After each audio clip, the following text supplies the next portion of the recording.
Денеска првото утренско кафе го пиеме со господин Елвер Садиковиќ, кој 30 години работи како туристички водич.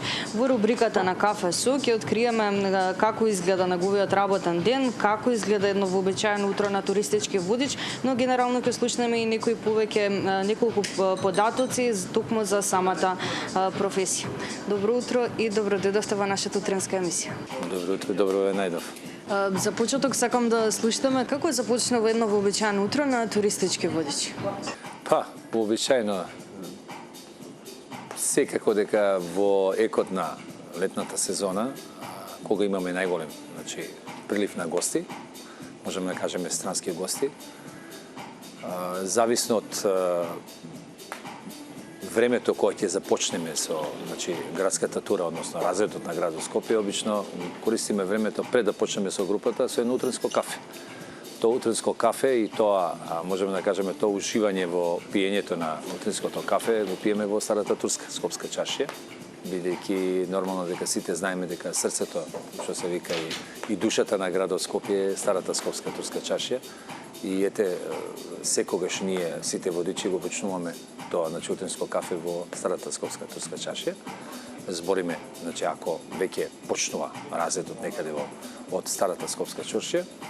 И по тоа утренско кафе, нормално со групата, било која да е бидејќи можеме да кажеме дека во минативе 10-15 години имаме прилив доста на странски гости од цел свет. Нашиот главен град Скопје и нашата држава, Република Македонија, стана многу интересантна дестинација за странските гости, така да имаме посетители, странски групи од повеќе места и од повеќе држави, така да го започнуваме.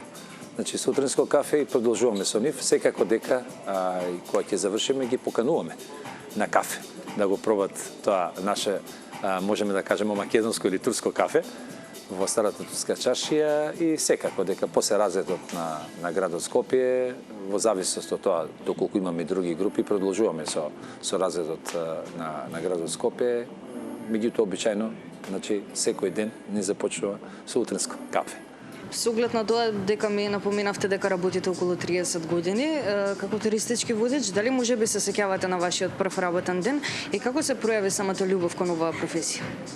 Видите, самата професија е многу интересантна и специфична, можем да кажем. Како започнавме, ете, така некои околности се создадоа. Јас, да кажам, не многу далеч, ајде веќе, можеме да кажеме од сега ова временска рамка, 93-94 година се најдов во Република Турција. Престојував во градот Измир, и тамо живеев и работев еден период, така да се создадоа некои услови и некои околности за да започнам да работам во една турска агенција во Измир, така да првиот мој работен ден беше во Измир, меѓутоа после некое време ме префрлија од агенцијата заради познавање на езиците, ме префрлија да работам во познатото туристичко место, односно туристичка дестинација во Турција, тоа е Кушадаси. Поголемиот дел од нашите, и вашите гледачи, нашите сограѓани знаат за таа туристичка дестинација, Кушадаси. Така да тамо престојував еден подолг период, меѓутоа по работењето во тоа место продолжив да работам во останативе делови, односно другите туристички места во Турција, како што се Бодрум, Мармарис, Анталија, Аланја, и некаде околу 3 до 3,5 години, престојав во Република Турција. И фактички тоа беше, можам да кажам, почеток на моето работење во областа на туризмот. Напоминавте дека професијата туристички водич е навистина специфична и интересна. Дали тоа значи дека може секој да ја работи или на некој начин треба самиот поединец да има дарба во една и некоја визија за самата професија? Секако. Убаво го кажавте тоа. Видете, секој може да се пронајде себе си во некоја професија. Претhodно ви кажав дека професијата туристички водич е многу специфична професија. Бара многу вложување на труд, знаење, познавање од повеќе области, Значи, тука историја, географија, археологија, економија, социологија, политика, економија, како што кажав, многу бара познавање, многу вложување на труд и секако дека, еве и јас, а и дел од моите колеги кои што работиме веќе подолг период, секако дека вложиве многу труд. Нормално дека со тек на годините секоја професија и таа професија која што работите се усовршувате, меѓутоа многу е специфична бидејќи знаете мора да поседувате знаење од повеќе области. Нормално дека туристичкиот водич како професија постои во нашата држава, значи и во Законот за туристичка дејност и нормално дека сите туристички водичи треба и морат да имат сертификати од релевантни институции. Така да по завршување на таа, можем да кажем, тие испити или полагање на факултетиве за туризам и угостителство, кои што ги имаме во државата, туристичките водичи продолжуваат со своето работење. Меѓутоа, една од најбитните работи е секако да мора да имате многу пракса. Значи, тоа практично работење е многу битно во туризмот, а и секако дека секој туристички водич мора да има многу добри комуникацијски вештини и вештини за работа со луѓе.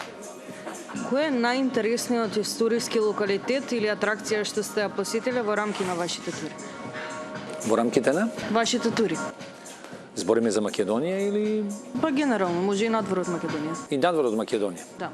Па видите, Македонија, знаеме сите дека е богата со културно-историско наследство, значи ние имаме многу археолошки локалитети, имаме многу антички места кои што датираат значи од античкиот период. Можеме да кажеме дека сме богата држава.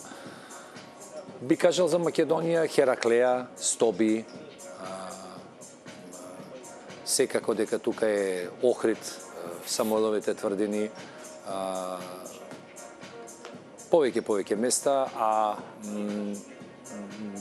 надвор од Македонија, бидејќи работе во Турција, многу големо внимание ми привлече Хиераполис, тоа е во Турција, античкиот град, и секако и многу други локалитети кои што се наоѓаат, меѓутоа секогаш како туристички работник си ја сакам својата држава и нормално дека ќе кажам дека овие места кај нас, барем за мене како туристички водич, се многу убави и ние се трудиме секогаш во нашето работење тие места да ги прикажеме и да ги представиме во најубаво светло.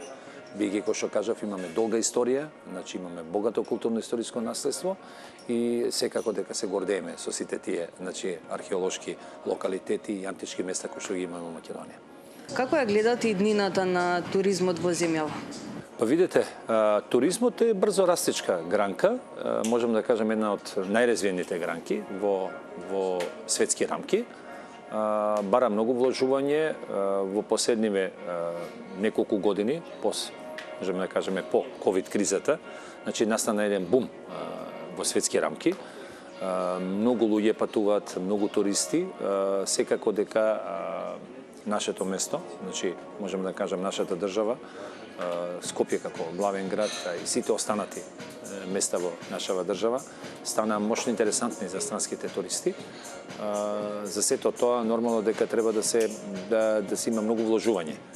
Тоа вложување, кога кажувам, во смисла дека треба да се создадат услови за еден одржив развој на постоечката инфраструктура која што имаме во нашата држава. Многу полесен и подобар, можем да кажем, пристап до сите тие археолошки локалитети, антички места и сите тие многу интересантни места кои што ги имаме во нашата држава.